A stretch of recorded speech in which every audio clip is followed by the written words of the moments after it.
And so Stanford is heading to the Pac-12 championship game. Courtesy, that would be Washington's 41-14 win over Washington State in Seattle. This evening, we bring in Scott Brewster. He is Fox producer at Fox 24. How you doing tonight, Scott? I mean, I'm doing all right. I would be doing a lot better if the score was reversed, but that's just how it is tonight. That's for sure. Yeah, so it's a blowout in a game that meant everything in the world to Washington State. I know within the rivalry, of course, it meant so much to Washington as well. I don't know how to interpret this result because there are really no indications going into this game other than Vegas certainly had a read on it with about a 10.5-point spread in the Huskies' favor, that they were the better football team. But just looking at the results within the division and the conference, Stanford maybe being one barometer and defeating Washington while the Cougars were able to defeat the Cardinal. Your thoughts just about how this one went and why the Huskies were able to dominate from the opening gun? Honestly, I hate to be this frank about it, about a team that I love so much, but I feel like WSU came out and played like they were a winless squad. Like they were 0-11. They acted like they had nothing to play for. And the Huskies, like if you were just looking at this game and you didn't know anything about the records of these two schools, you would think Washington would have a berth to the Pac-12 title game on the line, and Washington State was just being an Oregon State and just trying to finish out the year. I think it all started with Luke Falk. Luke Falk was not good. He definitely did not help us. I was hoping Leach would have pulled him earlier. You're not going to win ball games, and we haven't this year when Falk has done that bad. He had 3 picks and a fumble, and to me, he was just holding on to the ball too long, and the O-line was just getting thrashed from a 3-man rush that the Huskies had. And our MVP was our punter, Eric Powell, who was also our field goal kicker. I would have never guessed in an Apple Cup game our punter/kicker would be our MVP. He had given UW some pretty bad field position, like backing them up against their own end zone. And then, for me as a Washington State fan, it's deflating to see that the Pac-12 title game is 2 teams that WSU beat this year. And now I've got to sit at home and watch the Pac-12 title game if I feel like turning it on, to see a USC team that we beat at home and a Stanford team that we beat at home as well. And, it's just deflating to see that. And honestly, our season's definitely not over because we still have a bowl game, but you're definitely myself is definitely feeling pretty deflated after tonight's game. We've got some instant analysis from Scott Brewster from KNWA Fox 24 talking Washington State football with the Cougars going down to the Huskies like a thud, 41-14 with the Pac-12 championship game berth on the line. So Washington State, we talked about it last week, Scott. One of the keys to emergence here in the last few years in the Pac-12 has been balancing out the offense. And I understand that they were down 21-0 in the first quarter and then 24-0 after that. But they tried to run it 5 times, basically. From the running back position, they tried to run it 5 times. And I know if you're down 2 or 3 scores, the urge is to catch up quickly, but there was still plenty of time to establish a running game. So that doesn't necessarily, I know that Falk didn't play well, but that doesn't necessarily seem like a recipe for success either. No, you're absolutely right. We definitely should have been running the ball more. The Huskies were just that stout on defense, but you're absolutely right. I believe Jamal Morrow had most of those 5 carries, which is probably like 2 or 3. But the thing is he had the only rushing touchdown of the game for us, which isn't saying much because we only scored twice. But we definitely, I've seen us be more balanced in games in the past, and that's helped us out a lot more than it has tonight. And honestly, I hope people around the country were watching, and if they want to have Mike Leach as their head coach, like here in Arkansas, there have been rumors about Mike Leach being the coach. I'm sure we'll get more into that, but if you're looking at Mike Leach as a coach, he does a good job. Trust me. He's turned the WSU program around, and I'm super happy. But we have not won the Apple Cup in 5 years. 5 years. So Luke Falk is leaving WSU without an Apple Cup win. He's got all the Pac-12 record books, all the WSU records. I mean, that's great that he has all those statistical records and he's very decorated and all that, but doesn't have a single Apple Cup win. So that definitely hurts his WSU, and that's for sure. I'm starting to look at the drive chart, and the first time Washington State had the ball, they ran it for 4 yards on the first play from Jamal Morrow, and then they threw 2 incomplete passes. The next time they got the ball, they went 3 straight incomplete passes and punted. Then they went 3 straight incomplete passes and punted.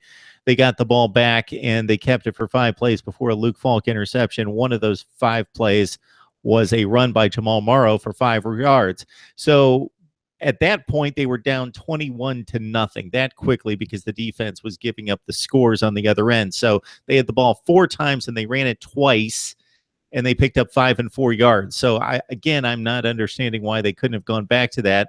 It didn't get to 24-0 until halftime. And even at that, how possessions work in college football, that even at 24-0, you're not going to run it much because you need to start to play with tempo, but you can run the ball at that point. So I'm not going to continue to harp on that, but that was just a shocking number.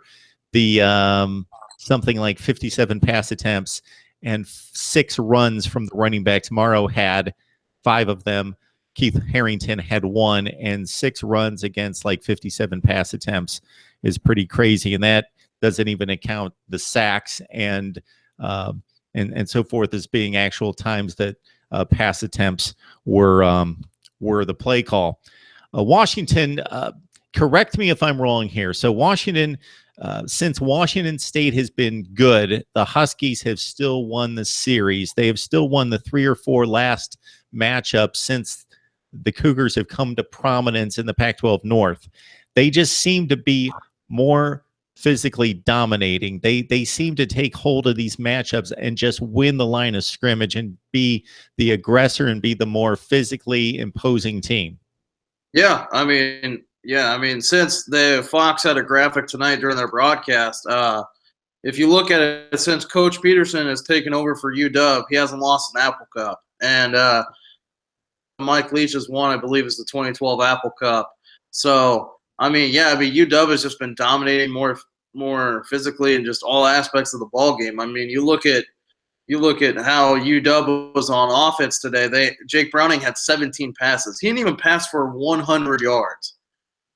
He came for 93 yards.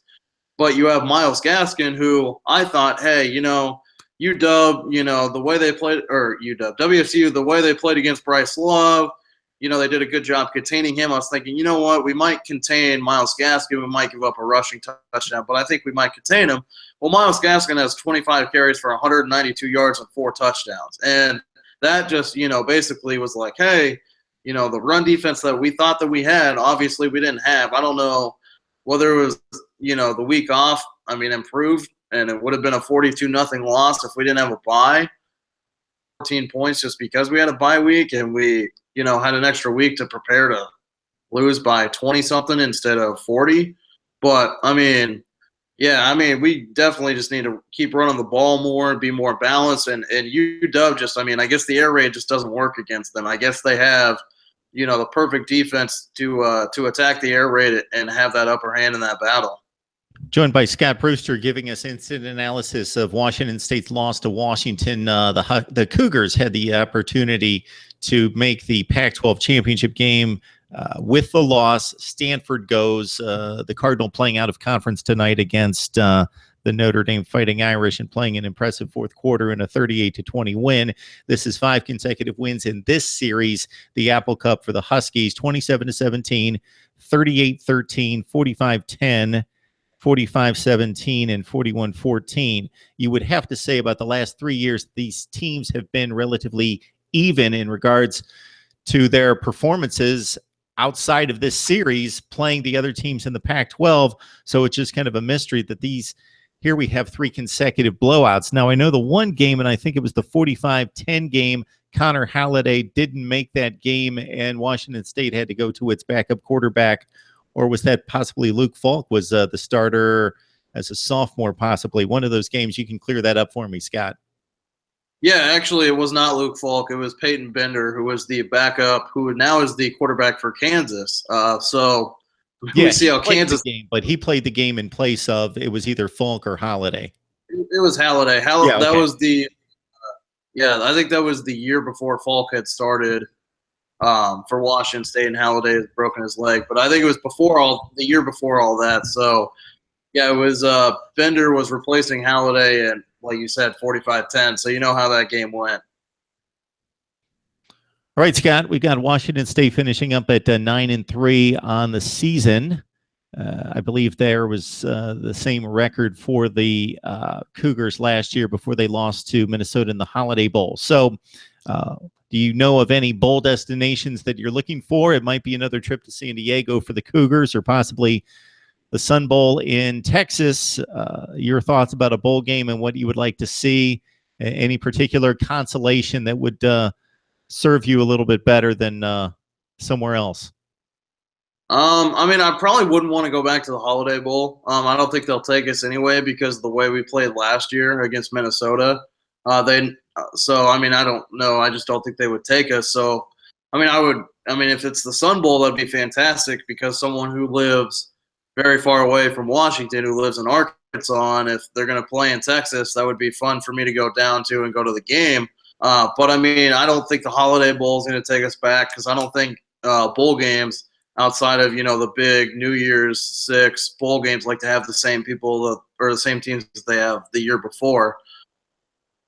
I mean, I don't see the Holiday Bowl. I know that's been a popular one. The two popular ones have pretty much been the Holiday and the Sun Bowl. So I would say I'd rather have the Sun Bowl. But, I mean, if it's the Holiday Bowl again, then I'm not going to complain about that either because you'll have a lot of Coug fans that will travel down to California for that game. I think Foster Farms Bowl is another popular option, too, that I've heard.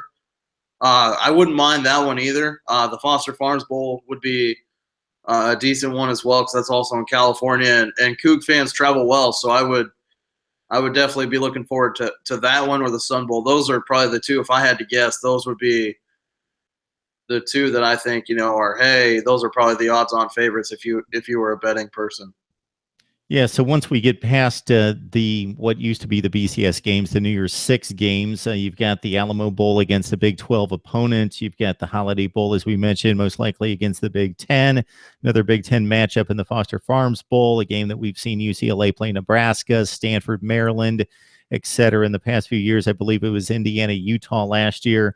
You've got the Sun Bowl, as we mentioned, against the ACC. And in fact, as you know better than I do, I remember watching the game from here with snow flurries in the air there in Texas, El Paso, with the Cougars defeating Miami 2 years ago with Luke Falk at quarterback at the Sun Bowl, and a Mountain West matchup in the Las Vegas Bowl, but that's probably lower tier down the line with the likes of Utah possibly getting to that game, or somebody like that going to that game. So one of the top 3 to 4 bowl tie-ins out of the 6 for the Pac-12, probably in the offing for the Washington State Cougars. All right, we got Scott Brewster on the line from KNWA Fox 24. Scott, we appreciate you joining us. Hopefully we can get a decent bowl bid that you're pleased with, and a nice matchup. As a college football fan, enjoy the cross-sectional games and matching up the various conferences, even if it's nothing more than a glorified exhibition. Some people would call it. Those people would not be me, but again, the conferences matching up against each other. So it looks like either a Big 12, a Big 10, or an ACC opponent in one of these postseason games. All right, Scott, we appreciate the time. Yeah, absolutely. Thanks again, Mark.